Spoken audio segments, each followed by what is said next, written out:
We are already super excited to have Kei speak with us when we found out that they agreed to come here a few weeks ago. And at least for me, that excitement has gone up in light of recent events. So Kei has organized with the Black Lives Matter movement in New York City for about the past 3 years. And they've also done a ton of other organizational work in the city. So one thing that they have done or are currently doing that's like gonna be really relevant soon. They're a Northeast coach for Rise US, and Rise US is basically resistance training 101 and teaching about how to build action-based communities. And they have an online training on Thursday and an in-person training on the 31st, sorry. So if you're interested in that, give Kei a holler. Kei also works for an art collective called the Black Creative Brilliance, and it's the arts and creative part of the Black Lives Matter movement in New York City. They do pop-ups and installations around the city that focus on the works of Black artists. And I could go on because there were many other things, but in interest of time, I'm going to stop here and allow Kei to take over and tell us about themselves.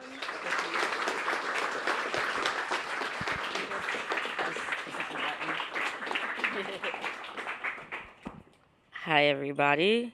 I'm Kei Williams. I am with Black Lives Matter NYC, as was stated.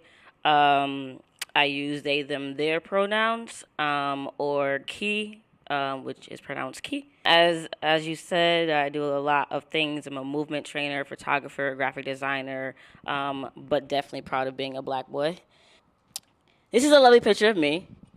And at the bottom, it's the quote, "I ain't never seen a sun in my whole life," which is by Blue Ivy, right? The genius. This is me and my grandmother. Do you see this smug look on my face? I just love it.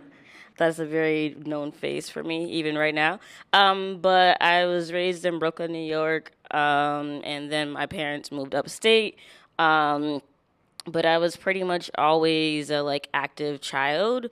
The first picture that I remember is of my grandmother holding me on the picket lines when she worked for the telephone company when Bell and AT&T were splitting up. And so since then I've been just super active, and my father was super conscious, and we learned about things like clean eating at the age of 7, which meant for me the only thing I remember is I couldn't have orange soda or grape soda. That's all I remember from that life. This was a picture taken my 28th birthday, which was 2 months ago, and I'm still accepting gifts. If you Venmo, Cash App, those types of things still work, even in August. Again, I currently live in the East Village. I just moved there about 2 months ago with my best friend. I identify as queer, transmasculine, of color, and what else? You already said I'm a Northeast U.S. coach with Rise. We do resistance 101 trainings, which are pretty awesome. They're these 3.5-hour trainings that we do either virtually, which is still live because there's still butcher paper and all that stuff involved. And then our in-person trainings, which are still 3.5 hours. And not just the training, but I also become your coach, your organizing coach. So I can help you through action planning. I can help you through group formation, and any type of strategy you're thinking. I'm currently helping someone just launch completely. So even writing value statements, mission statements, things like that. I'm just supporting that type of work. Movement Net Lab is also a group that I am part of. We are a decentralized network, practice, think, and do think, we say, where we really provide resources and curriculum on different movement trainings. We have a swarm lab where every year we get 6 different groups together, and they go through this entire year-long process of learning communications platform, resource building, and all these different things. Part of Black Lives Matter NYC. That's probably why you guys are here, to hear about that work specifically. BLM NYC is my family. I always tell them there's no other people I would rather get free with than you guys. And we're a really close-knit tribe. I've been working with them since Ferguson, and we're really part of the founding network. We are the founding chapter of the Black Lives Matter Global Network. And lastly, I'm part of Black Gotham Experience, which is this visual installation, historical piece that really covers the lives of Black folks in Dutch New York and then English New York, and really focuses on the rebellions that happened in the 1740 and 1741. There is currently like an exhibit set up at, what's the address? Thank you. And so I definitely would say check it out. Right now, we just launched the walking tour in West 4th area, which is called The Other Side of Wall Street. And it really talks about that area and how during that time, the West 4th area was considered the land of the blacks. And so a lot of black folks actually had acquired a lot of land during that time and that process and how that works. All right. A brief history of Black Lives Matter. Most folks kind of just assume that we're just like this random pop-up thing, but there was actually a lot of process that went through that. In 2014, we had the murder of Trayvon Martin, which is where Alicia wrote her story letter on Facebook, just telling Black people that like we matter and this is an affirmation of things, and that followed the acquittal of George Zimmerman, which at that particular moment, I would say was like more devastating, but didn't really cause like an eruption of actions, right? Folks were like really starting to question like what were quote unquote race relations in America and what that looks like. And then in New York, we had the murder of Eric Garner. And then right after that, we had the murder of Mike Brown. And then in about 2 months after Mike Brown, we had the murder of Von Derek. Which is called the Shaw shooting. And between the murder of Mike Brown, that's when Ferguson, the local community, really launched into action. That's when folks like Tef Poe, folks like Yates, Ashley Yates, Netta, and Brittany and Alex, like I can keep going with the folks from Ferguson who like never really get due calls. They really launched into action. And then once Von Derek was murdered, there was this ride to Ferguson where folks from all over the country got in buses that were resourced within like 2 days and really got everybody from across the country down to Ferguson to really bring like reinforcements for folks, black and brown folks who were being met with like tanks and tear gas and other chemical warfare that's not allowed in the U.S. but was somehow being used on black people, right? And then following that, after folks left, we had the non-indictment of Darren Wilson, which kind of made the city erupt again. And then here in New York, the non-indictment of Daniel Pantaleo. And then we had the murder of Sandra Bland 2 weeks before the Movement for Black Lives National convening happened in Cleveland. And by the time the Movement for Black Lives National convening happened, there have been like a lot of like work that was happening, right? So like Ferguson October to the murder of Sandra Bland is really these like action-based areas where folks left Ferguson and was like, wait, this stuff is happening in New York City. This stuff is happening in Boston. Like these things are happening in our own home. So we don't need to travel miles away. We need to really start our local organizing efforts and really unite the people to get them to really start being activated. And that's what organizing is. And the new film, Who Streets, which is produced by Damon Davis and Sabah, they really cover the Ferguson action altogether. And that was just released last weekend in New York City. And Sabah and Damon were both on the ground during Ferguson, so it's really like in the meat action, and really does really great justice of that. But then the Movement for Black Lives created like this huge network of different organizations, which include like BLM, Black Alliance for Just Immigration, BYP 100, Dream Defenders, Black Women's Blueprint, just like Spiritual House, just like lots and lots. But often what happens is everything in the media gets thrown under Black Lives Matter altogether, regardless of who's doing what. And just like I like folks to know that the movement for Black Lives is a larger thing. It's not just one entity, right? So part of the build out of BLM NYC was actually in the Ferguson October was done by like folks that you guys never hear about, such as like Monica Dennis, Alan Frimpong, Ahmad Green, Ariel, who like blogged the entire ride to Ferguson to make sure that it was documented. Reverend Sekou, Ashley Yates, Tef Poe, Nakisha Lewis, like names that you don't hear. You hear the three co-founders, which if everybody on the count of three can wish Opal Tometi a happy birthday, and she's in Italy, and I love her to death. So we're gonna say happy birthday to Opal. 1, 2, 3. Happy birthday, Opal. Yes. I was wondering how that was gonna work. Yeah, so Opal Tometi, Alicia Garza, and Patrice Cullors are the names that most people are familiar with. But this network actually grew out of a lot of work that was put in place by folks who are based in New York City, who are like longtime organizers. So just this is like a blurb of like exactly what we do and like who we are, and this really comes from our covenant. We try to use as much like communal language as possible, and least like institutional or oppressive language. So it's like, for example, instead of having a constitution, we use the word covenant, and just like being really intentional about the language that we use. And these are like kind of sort of our values. For example, we are a Black only space collective. We do work with the Coalition for Supporting Racial Justice, as well as like Surge and other groups, PPA. But specifically for like acts of resistance and for self-care, we are a Black only space. Other things that we like talk about, just like to just briefly touch on, like Black Joy. We're going to be at Afropunk next week. Just like being in the space with our people and community is really great. Black women and girls, we have, and I just kind of listed up top like a couple of the campaigns that we've started.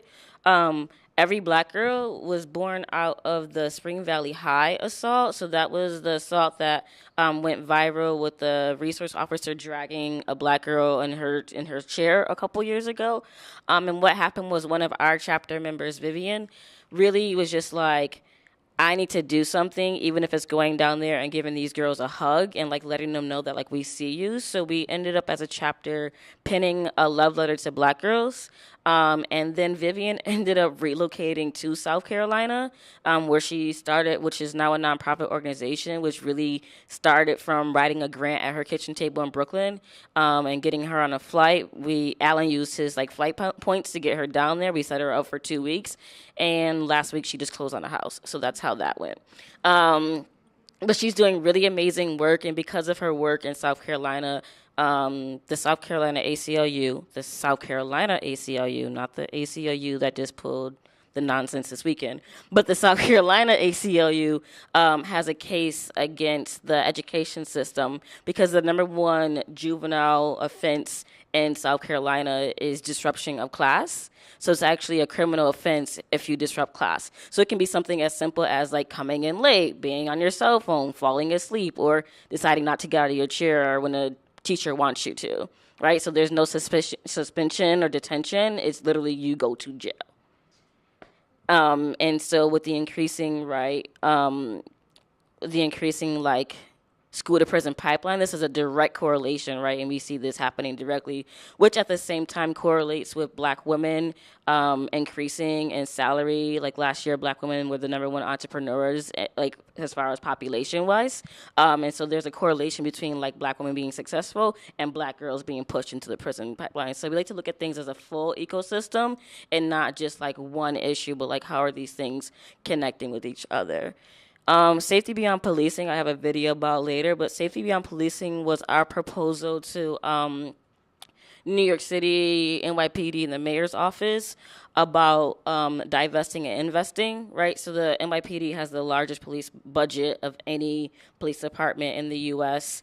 And really our ideal for Safety Beyond Policing was to have them remove funding and resources from the NYPD and put that money in spaces such as education, such as like youth programs, right? So like I think it's something like only 60% of the youth who apply for summer youth programs actually get put with a job because there's not enough money in the budget to pay them. So if you start to move some of this money around and stop giving the NYPD like militarized level weapons and giving them such a huge budget, that money can definitely be used to solve more so the disease and not the symptoms, right? Which I got from Issa. I like to shout out where I get credit from. And then lastly, in her honor, really briefly, was a campaign that like our arts and culture people did with Tiffany and Walter.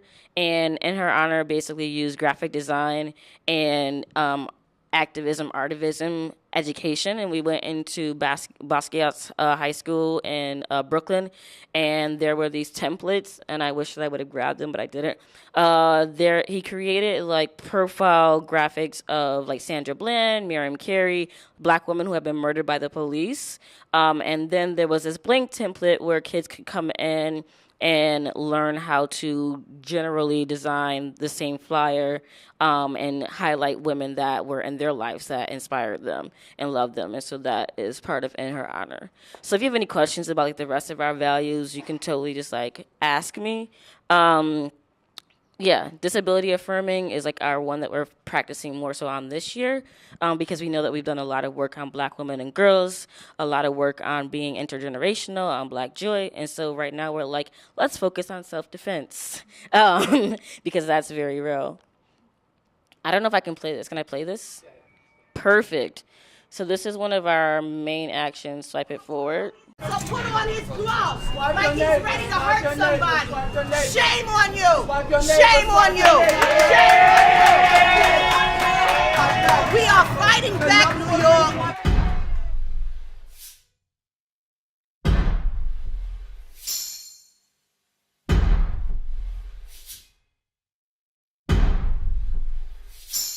Today's the day we're giving out free swipes so everybody can get to work on time.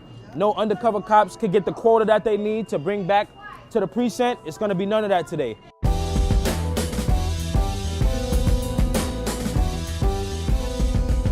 Need a swipe, y'all? It's okay. Poverty is not a crime. Why are you doing this? People get arrested and ticketed every single day for being swiped in the subway. And that's, if you think about it, that's not a crime at all. We've had enough of NYPD putting a financial strain on our communities through transit summonses, fines, arrests, warrants, harassment, etc. Has always been the subway system. It's the heart blood of New York, and it's been the heart blood of policing New York for at least the last 20 years.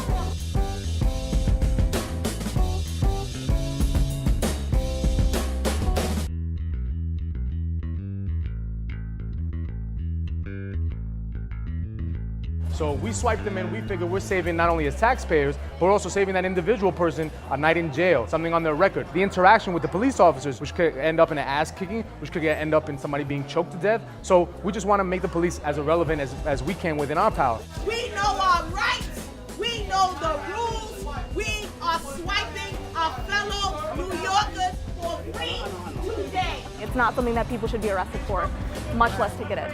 I think that's wonderful. Yeah. The beauty of this action is that the cops can't do anything about it. Like it sits right in there, it's still resistance, but it's within the law, so they just stuck, unless they do something real stupid, and we got the cameras for that. You talk to people, this issue resonates with people. This isn't people who are necessarily of a hatred of police, or they understand that this is part of the system that's crushing them every single day. But to see somebody come up and be like, yeah, or this happened to me, or that's happened to me, that's the best feeling, because we're connecting directly with people. We don't have to necessarily speak truth to power. We're speaking truth to the people we know understand that truth better than anybody. Yeah, so that's Swipe It Forward. As you saw, that is like one of our like most popular actions that we do in New York, and we plan them really strategically, such as like we don't release the date or time or locations ahead of time. We generally keep small teams so that folks don't like know what's happening, and just other things. And so when we talk about like technology, there's one way to look at it, but then this is the tweet that let the whole world know that Michael Brown had been murdered.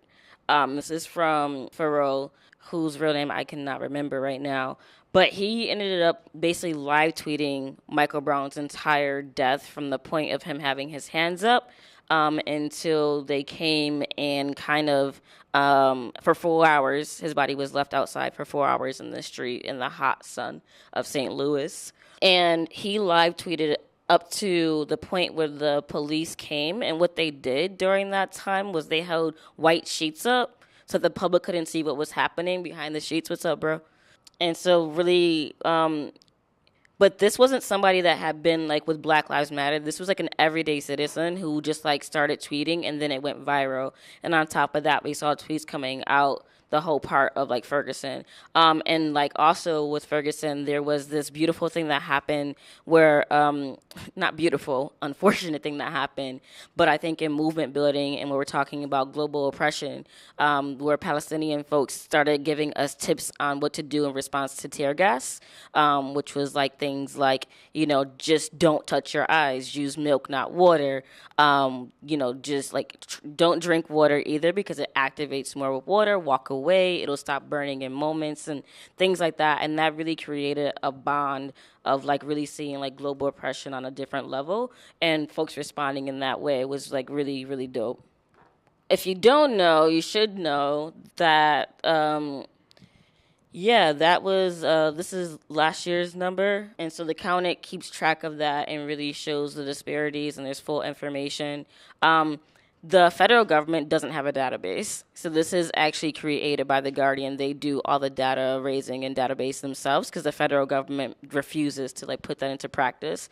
Also, even though the FBI counts things and keeps statistics, it's only by what's reported.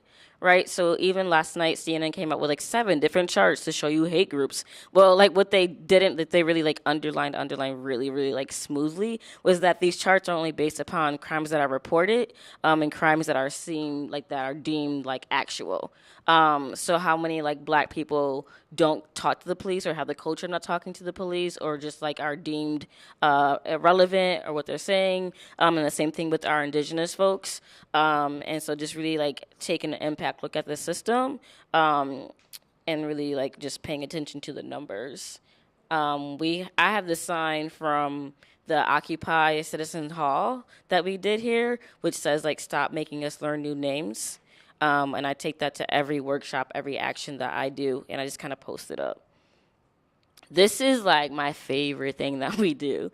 This is the Black Dre Project series. This is Nikki Giovanni. If you don't know her, she's like the most amazing African-American female poet in the world. She's also queer and just awesome.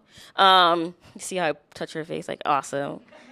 There's also a picture of her that I didn't put in here because I was slacking, but I designed our tote bag last year for Afropunk, and she like wore it, and we got like pictures, and then she like was talking at this after dark thing for Afropunk, and they were like, she wouldn't put your bag down, and I was like, yes, because Auntie Nikki Giovanni is my everything.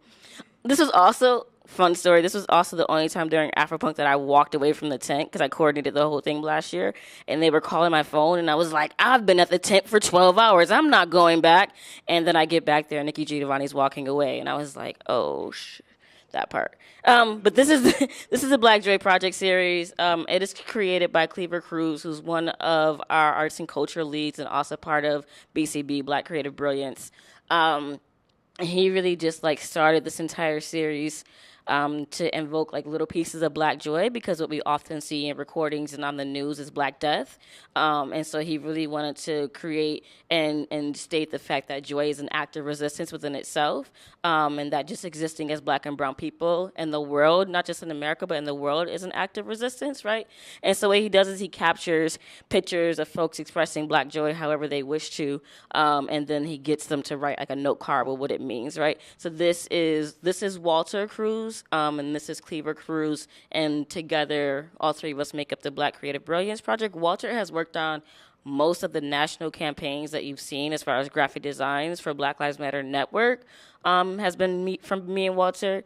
And Cleaver, like I said, does the Black Dre Project, but also works with the Future Project. I don't know if you guys are familiar with the Future Project, but he also works there and is their lead coordinator. So like one of the things that Walter says is, Black joy to me means being in community with folks who love and support each other.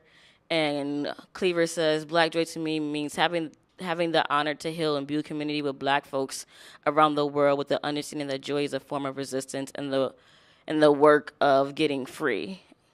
And this is B. Anderson. She works with Harriet's Apothecary. I don't know if you guys know about Harriet's Apothecary, but they're like the goddesses and witches of like all movement for Black lives. Like if you need a healing anything, that's who you go to. Like they are crisis management / like beautiful Black queer beings that are definitely not of this world. Like they belong in like an Octavia Butler novel type of love. But this is B, and B also is with Harriet's Apothecary. But like this is my favorite picture out of the entire series from Afropunk, because it's just like so full of joy, and she has on yellow, and yellow is my favorite color, and besides Black, of course, because I'm a New Yorker and Black is the only color that matters.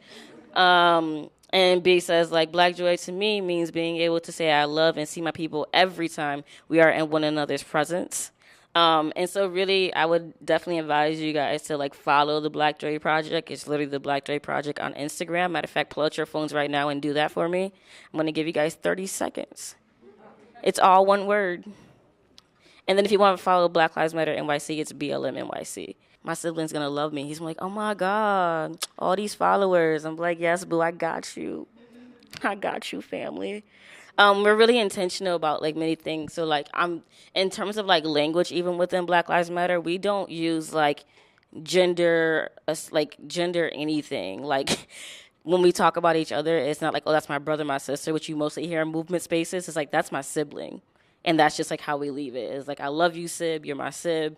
The same thing for like our nieces and nephews. Like, it's not a word either. We call them nibblings because they're also cute, like baby nuggets.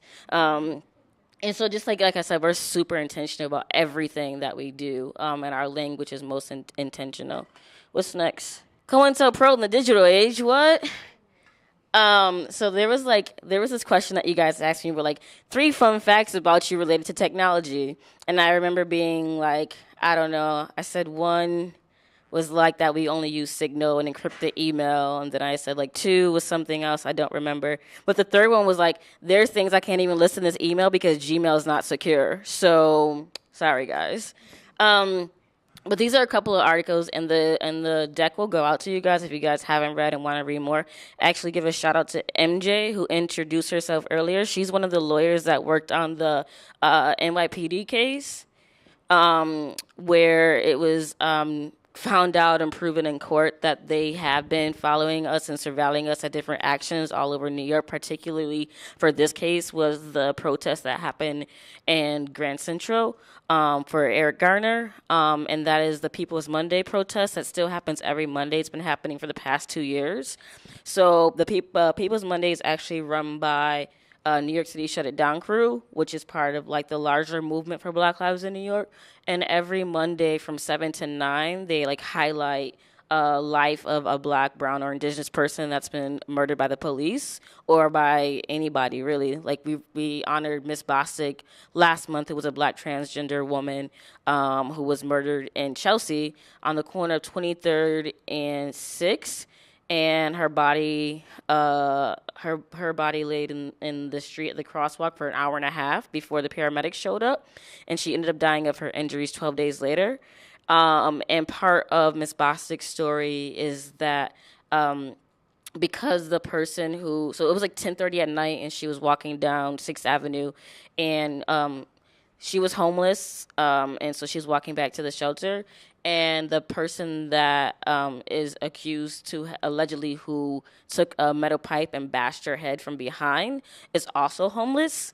And so the NYPD refused to charge this person with a hate crime and instead called it a dispute between neighbors, even though these 2 people are both homeless. And obviously, Ms. Bostic was an openly transgender person. That is what the NYPD chose to charge her with. So there's just like different levels of the system and institutions that we're always fighting towards and fighting against. And that's just an example. So if you ever want to go to a People's Monday, you could just like put in New York City Shut It Down, Grand Central Crew, or just put in People's Monday and you'll see their Facebook. They did one yesterday. For somebody, but then they took the streets, and that led to some arrests, which was like very parallel, or like not parallel, whatever the word may be. I'm not good at science or math at all. I'm also an English major. Whoever the English major was in the room, right, boo, so you got me, like, that don't work. But anyways, we saw in Charlottesville, right, how the police, like, we're like, we felt unsafe, so we walked away from the white supremacists. And like, okay, but then, okay, I guess that's how that works. But when it's any type of peaceful protest, especially with Black and brown people, but even when it's not, I mean, People's Monday in awful transparency is majority white people who show up for People's Monday, and they are still harassed and suppressed by the NYPD. And there's actually a tactical group that they send out for us, which is called SRG. Damn, MJ is like my person, if you can't tell. I'm like, come through, white lady, come through. Yeah, SRG comes out and they basically surveillance suppress all of our protests, regardless if they're peaceful or not. Even the protest and rally the rally that I organized on Saturday in response to Charlottesville, which was in Union Square, which I organized in less than 2 hours. And turned out being like hundreds of people who came to Union Square, and then like they wanted to take the streets, and I was like, nah, I got like, I don't know. Did we go to a walking tour that night? Yeah, I was like, I have a Black Gotham walking tour. Like, I can't get arrested right now. But even then, like, white shirts showed up, and they had some barricades, and they had some police officers for something even as peaceful as, like, we're just showing up in solidarity for folks in Charlottesville. So there's a heavy, like, police presence, and especially in New York City. So, like, things that work for other organizers within our network doesn't work here in New York, and we're really aware of that, such as, like, in D.C., they don't arrest any protester. But why? Because D.C. can't afford to arrest any protesters, because they arrested a group of people before, and they sued D.C., and a huge lawsuit was paid out. And so, like, part of their protocol now is just to not arrest protesters, because they can't afford it. Where NYPD's like, whatever, we have like a $60 billion budget, like, that's nothing to us. And so just like being really intentional, the same thing with our occupation here. Like our occupation at City Hall lasted less than 3 days, where LA lasted more than 30 days. And so just being really honest and apparent about what organizing looks like in New York City is very different than what it looks like in the rest of the country. So here's a slide about things that you guys could do for us post my conversation. I'm also really tired and my throat is dry.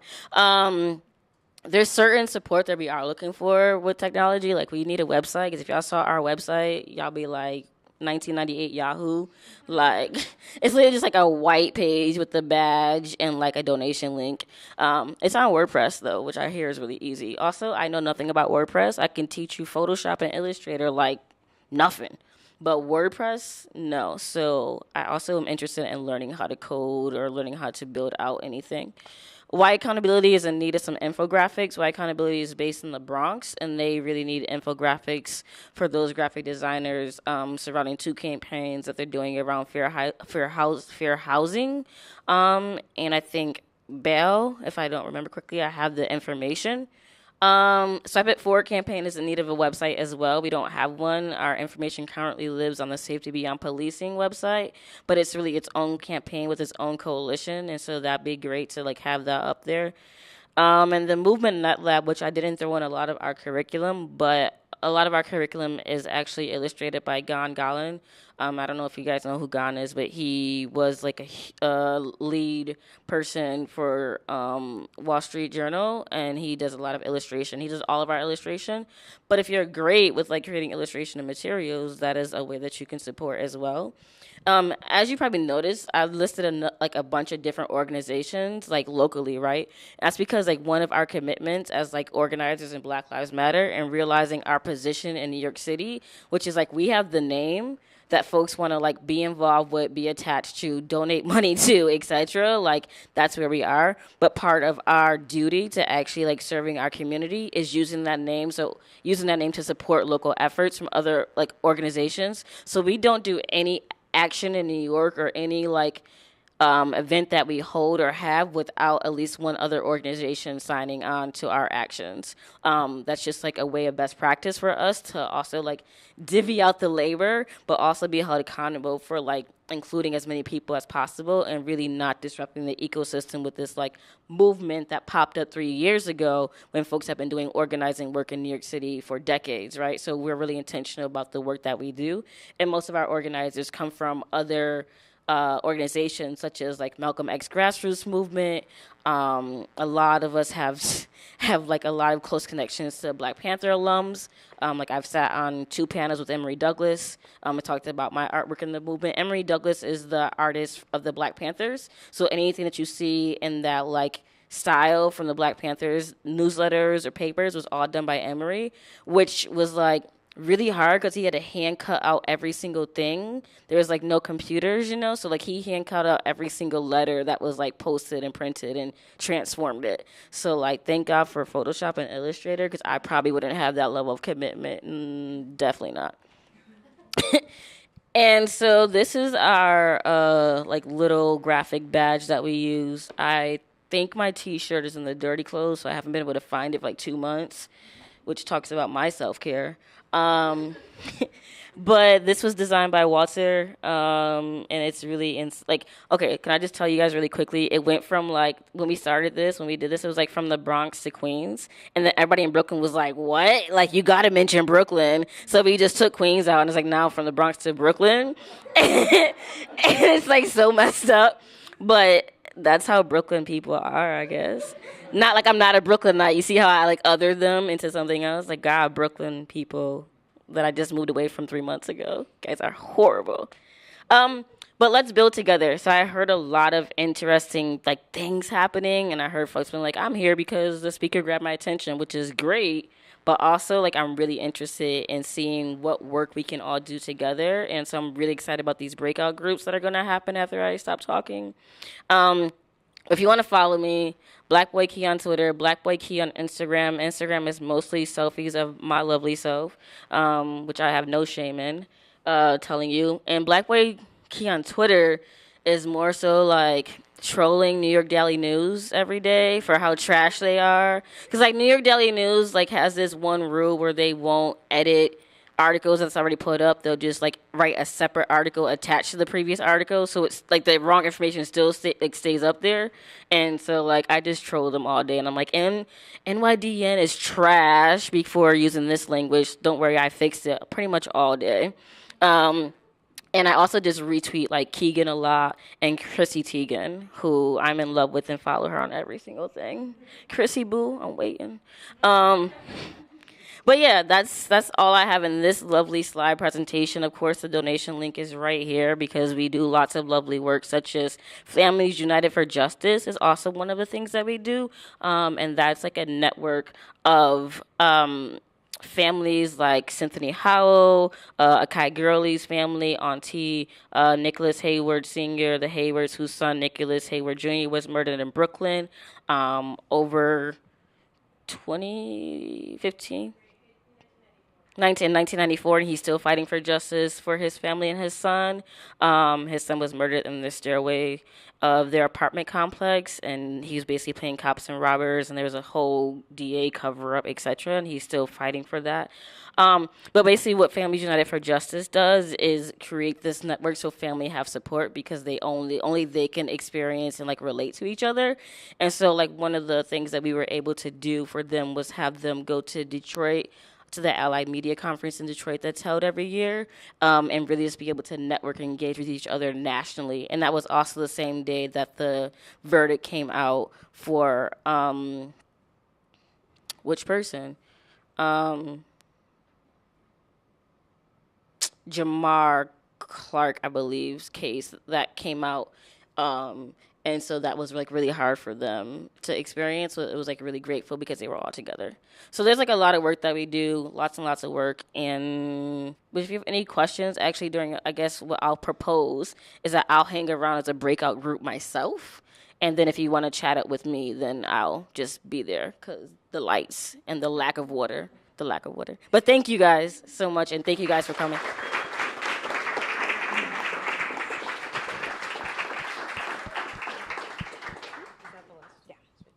So thank you, Kei. That was amazing.